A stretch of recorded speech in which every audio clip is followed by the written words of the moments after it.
Hey everyone, you're watching News Insights. ನಮ್ಮ ಸಂಘದ ಪ್ರಧಾನ ಕಾರ್ಯದರ್ಶಿಗಳಾದಂಥ ಗಂಗಪ್ಪ ಅವರಿಂದ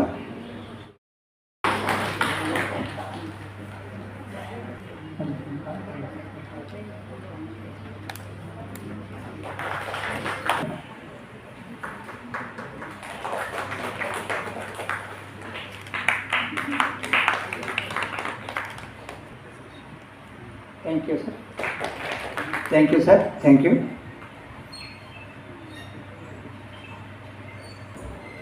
ನಮ್ಮ ನೆಚ್ಚಿನ ಮಿತ್ರರೇ, ಈ ರಾಜ್ಯದಲ್ಲಿ ಸುಮಾರು 28 ಜನ ಮುಖ್ಯಮಂತ್ರಿಗಳು ರಾಜ್ಯವನ್ನಾಗಿ ಹೋಗಿರುವವರು. ಆದರೆ ದಿವಂಗತ ಶ್ರೀ ದೇವರಾಜ ನಾನು ಆಡಳಿತ ಮಂಡಳಿಗೆ ಹೇಳ್ತಿದ್ದೇನೆ, ನನಗೊಂದು ಶಕ್ತಿ ಇದೆ. ಮುಂದಿನ ದಿನಾಚರಣೆ ಅಥವಾ ಮುಂದೆ ಯಾವುದೇ ದೇವರಾಜ ಅವರ ಹೆಸರಲ್ಲಿ ಪ್ರೋಗ್ರಾಮ್ ನಡೆದ್ರೆ ದಯಮಾಡಿ ನನಗೊಂದು 10 ದಿವಸ 1 ದಿವಸ ಕೊಡಿ. ಅವ್ರ ಹೆಸರು ಪರದಲ್ಲಿ ಏನಾದರೂ ಒಂದು ಶಾಶ್ವತ ಕೆಲಸ ಮಾಡಿ ನಮ್ಮೆಲ್ಲ ಹಿಂದುಳಿದ ವರ್ಗನ ಒಗ್ಗೂಡಿಸ್ಕೊಂಡು ಸಮಾಜ ಏಳಿಗೆಗೆ, ನಮ್ಮ ಪೀಳಿಗೆ ಉದ್ಧಾರಕ್ಕೆ, ನಮ್ಮ ಯುವಕರಿಗೆ ಇವ್ರದ್ದೆಲ್ಲರೂ ಪರಿಚಯ ಮಾಡಿಕೊಂಡು ಬೆಳೆಸೋಣ, ಉಳಿಸೋಣ. ಜೈ ಹಿಂದ್, ಜೈ ಕನ್ನಡ.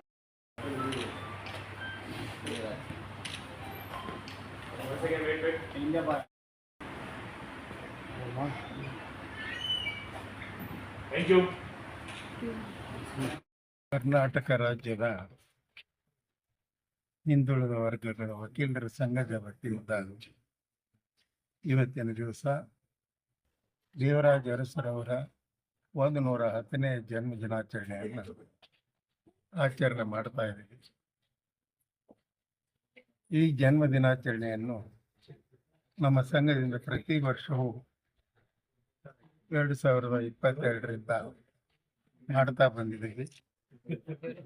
ನಮ್ಮ ಸಂಘದ ಮುಖ್ಯ ಉದ್ದೇಶ ಈ ರಾಜ್ಯದಲ್ಲಿ ದೇವರಾಜ ಅರಸರಂತ ಮಾಡಿದಂಥ ಕೆಲಸಗಳನ್ನು, ಅವರು ಮಾಡಿದಂಥ ಶಾಸನಗಳನ್ನು ಮತ್ತು ಹಿಂದುಳಿದ ವರ್ಗಕ್ಕೆ ಆಗಿರುವ ಉಪಯೋಗಗಳನ್ನು ನಾವು ಎಲ್ಲ ಜನಗಳಿಗೂ ಸಹಿತ ತಿಳಿಸಿಕೊಡುವುದರ ಜೊತೆಗೆ ಸಾಮಾಜಿಕ ನ್ಯಾಯ ಮತ್ತು ಸಮಾನತೆಯನ್ನು ಈ ರಾಜ್ಯದಲ್ಲಿ ತರುವುದಕ್ಕೋಸ್ಕರ, ಈ ಜಾತಿ ವ್ಯವಸ್ಥೆ ಹೋಗಲಾಡಿದಕ್ಕೋಸ್ಕರ ನಮ್ಮ ಹೋರಾಟ ಮುಂದುವರಿತಾ ಇದೆ.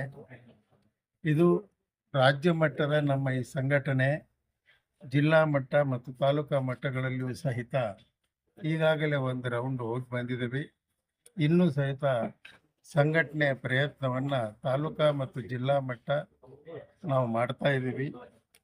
ಇದು 4-5 ವರ್ಷಗಳಲ್ಲಿ ಇದು ಬೃಹದಾಕಾರವಾಗಿ ಬೆಳೆದು ಈ ವಕೀಲರ ಸಂಘಗಳು ಹಿಂದುಳಿದ ವರ್ಗಗಳ ಏನೊಂದು ಸಾಮಾಜಿಕ ಅಸಮಾನತೆ ಇದೆ ರಾಜ್ಯದಲ್ಲಿ, ಅವರಿಗಾಗಿ ಹೋರಾಟದ ರೂಪುರೇಷೆಗಳನ್ನು ಅವರು ಮೂಡಿಸಬೇಕು. ಅವರು ಸಹಿತ ಇದಕ್ಕಾಗಿ ಬದಲಾವಣೆಯನ್ನು ತರುವಂಥ ಕೆಲಸವನ್ನು ಮಾಡಬೇಕು ಸಮಾಜದಲ್ಲಿ ಅಂಥೇಳಿ ನಾವು ಒಂದು ಉದ್ದೇಶವನ್ನು ಇಟ್ಟುಕೊಂಡಿದ್ದೀವಿ. ಆ ಉದ್ದೇಶಕ್ಕಾಗಿ ಹೋರಾಟ ಮಾಡ್ತಾ ಇದೆ.